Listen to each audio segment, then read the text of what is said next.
Hello friends, তোমরা কেমন আছো? আশা করি ভালো আছো। আমিও ভালো আছি। আর আমি প্রিয়াঙ্কা, আজ বাড়িতে আমি বানাতে চলেছি নিরামিষ পটল পনির। তার জন্য দেখো, আলুগুলোকে বড় বড় করে টুকরো করে কেটে নিয়েছি, আর পটলগুলোকেও সেম বড় বড় করে কেটে নিয়েছি। আর এদিকে নিয়ে নিয়েছি পনির, আর এদিকে গুঁড়ো মশলাগুলো নিয়ে নিয়েছি সব।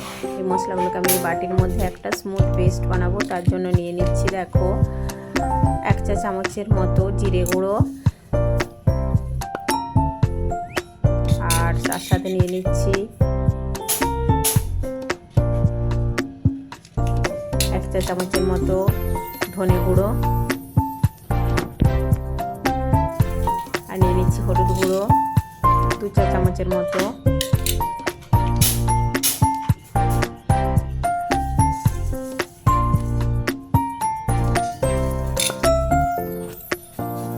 আর নিয়ে নিচ্ছি 2 চা চামচের মতো কাশ্মীরি লঙ্কার গুঁড়ো। এবার এটাকে অল্প জল দিয়ে ভালো করে একটা স্মুথ পেস্ট বানিয়ে নেব।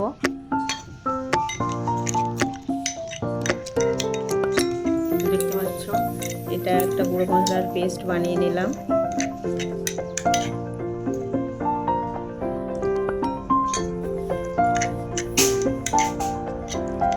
আর এদিকে আমি কড়াই বসিয়ে দিচ্ছি। তো কড়াইটার মধ্যে এবার আমি সরষের তেল দিয়ে দিচ্ছি কিছুটা পরিমাণে। তেলটা গরম হোক।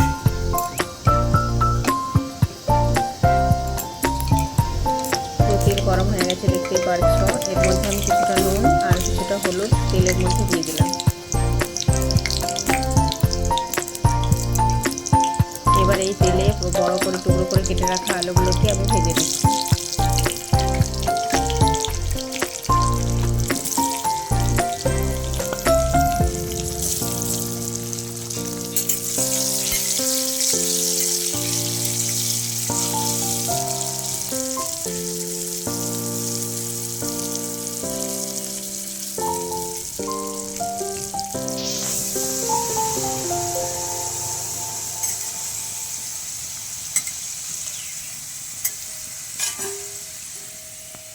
এবার এই বাটির মধ্যে আলুগুলোকে তুলে নিচ্ছি। আলুটা ভাজা হয়ে গেছে যেহেতু,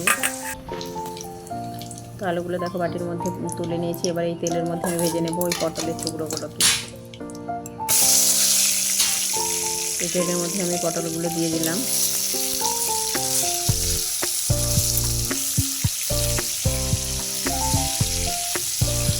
যেহেতু তেলের মধ্যে হলুদ আর নুন কিছু পরিমাণে দিয়েছিলাম, তাই এখন আর আমি লবণ দিচ্ছি না।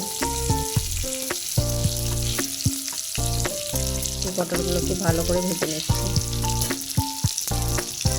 তো দেখো, পটলগুলো ভাজা হয়ে গেছে। এবার এই পটলগুলোকেও আমি তুলে নেব ওই বাটির মধ্যেই। ভেজে রাখা আলুগুলোর সাথেই তুলে নিচ্ছি, পটলগুলোকে তুলে নিয়েছি। তো এবার এই কড়াইয়ের মধ্যে আমি দিয়ে দিচ্ছি পনিরের টুকরোগুলোকে। এবার পনিরগুলোকেও আমি ভালো করে ভেজে নিচ্ছি।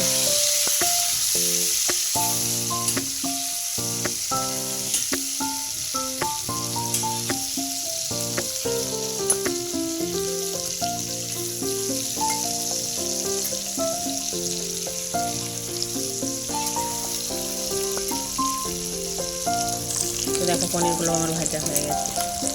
এবার এগুলোকেও আমি একটা বাটির মধ্যে তুলে নিচ্ছি পনিরগুলোকে। তো এই যে পনিরগুলো দেখো ভাজা হয়ে গেছে, তুলে নিচ্ছি। এবার এই তেলের মধ্যে আমি দিয়ে দেবো কিছু গোটা গরম মশলা, কয়েকটা লং, দারচিনি, এলাচ আর শুকনো লঙ্কা দুটো আমি ফোড়ন দিয়ে দিচ্ছি। তো এটা একটু ভালো করে গরম হয়ে যাক। গরম হয়ে গেছে, এর মধ্যে আমি দিয়ে দিচ্ছি এবার গোটা জিরে ফোড়ন। তো ফুটে গেছে জিরেটাও। এবার এর মধ্যে আমি দিয়ে দিচ্ছি আদা, বেটে রাখা আদা 1 চা চামচের মতো, আর দিয়ে দিচ্ছি এর মধ্যে কুচনো টমেটো। তো টমেটোগুলো দেওয়ার পর একটু নেড়ে নিচ্ছি। আর টমেটোগুলো যাতে গলে যায় তার জন্য আমি এর মধ্যে দিয়ে দেবো অল্প পরিমাণে লবণ।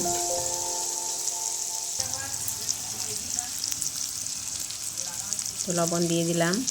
তো টমেটোগুলো একটু গলে যাক, নেড়ে নিই।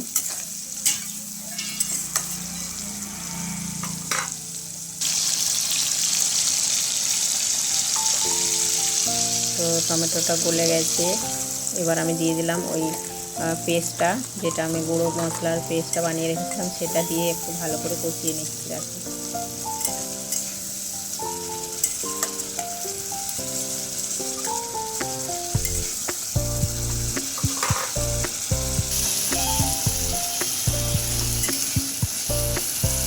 মশলার গা থেকে দেখতে পাচ্ছ তোমরা তেল ছেড়ে দিয়েছে।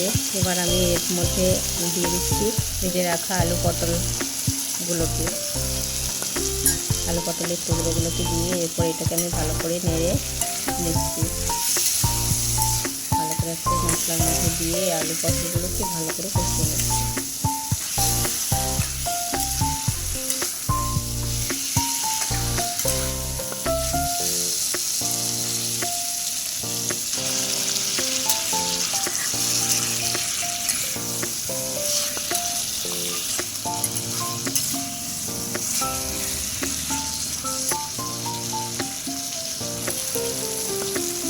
হয়ে গেছে কষানো। দেখো মশলা আর সবজিগুলোতে ভালোভাবে কষানো হয়ে গেছে একসাথে। এবার এর মধ্যে আমি পরিমাণ মতো জল দিয়ে দিচ্ছি। জল দিয়ে দিয়েছি।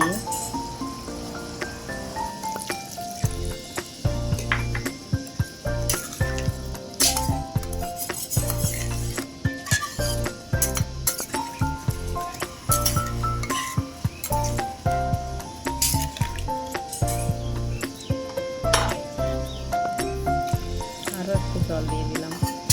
তো এবার এই ঝোলটা ফুটতে থাকুক আর ততক্ষণকে। আর এর মধ্যে ঝোল ফুটে এসেছে। এবার এর মধ্যে আমি ঝোল করার জন্য এটাতে একটু লবণ দিয়ে দিচ্ছি পরিমাণ মতো। ঝোল যেহেতু ফুটে গেছে, এবার এর মধ্যে আমি ওই ভেজে রাখা পনিরগুলোকে দিয়ে দিচ্ছি।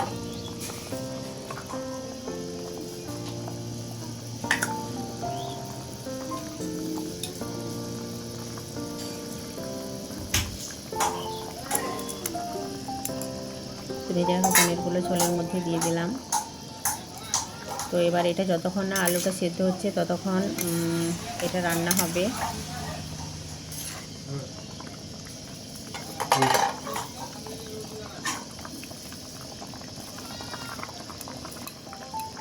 এটাকে ঢাকা দিয়ে আমি কিছুক্ষণের জন্য রান্না করে নেব।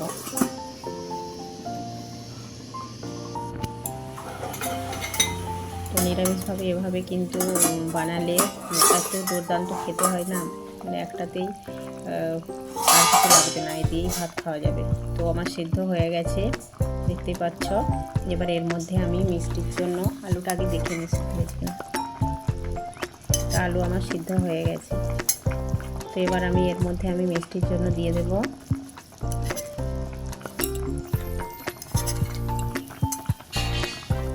অল্প পরিমাণে চিনি। আলু সিদ্ধ হয়েই গেছে। এবার কিন্তু মিষ্টির জন্য আমি অ্যাড করে দেবো এর মধ্যে অল্প পরিমাণে চিনি। আর ঝালের জন্য আমি দিয়ে দিচ্ছি 2টো কাঁচা লঙ্কা। যেহেতু ওখানে কোনো লঙ্কা ঝালের জন্য ব্যবহার করিনি, শুধুমাত্র ফোড়ন দিয়েছি আর কাশ্মীর গুঁড়ো লঙ্কা দিয়েছি একটু কালার আসার জন্য। তো এখানে আমি 2টো কাঁচা লঙ্কা দিয়ে দিলাম যাতে একটু ঝাল হয়। আর মিষ্টির জন্য অল্প পরিমাণে চিনি দিয়ে দিলাম। আর দিয়ে দিচ্ছি গুঁড়ো গরম মশলা অল্প পরিমাণে দিয়ে ভালো করে নেড়ে নিচ্ছি।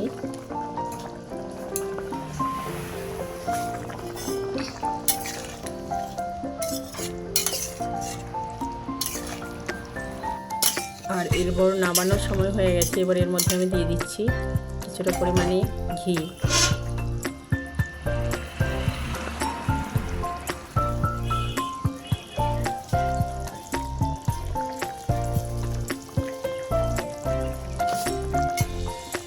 ঘিটা দেওয়ার পর আমি এরপর ওভেনটাকে বন্ধ করে দেব। দিয়ে একদম 2 মিনিটের মতো আমি ঢাকা দিয়ে রেখে দেবো এটাকে রেস্টিংয়ে।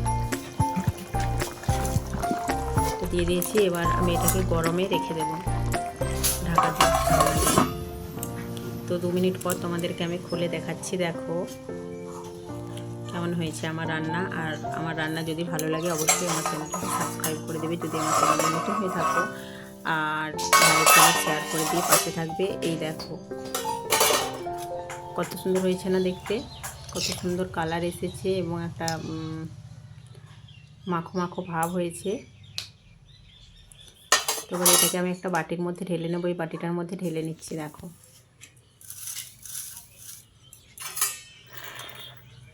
দেখো কতটা লোভনীয় দেখতে হয়েছে, খেতেও হবে খুব সুন্দর। তো এটাকে আমি বাটির মধ্যে সার্ভ করে দেখাচ্ছি। দেখো যে বড় বড় আলুর টুকরো 2 পিস নিয়ে নিচ্ছি, পটল, তার সাথে নিয়ে নিচ্ছি আমি পনিরের টুকরোগুলো 2 পিস।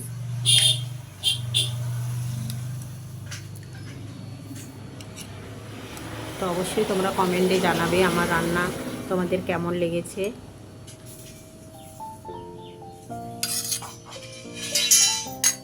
একদম সম্পূর্ণভাবে নিরামিষভাবে এই রান্নাটা করেছি এবং খুব একটা বেশি উপকরণও দিয়ে নয় এটা।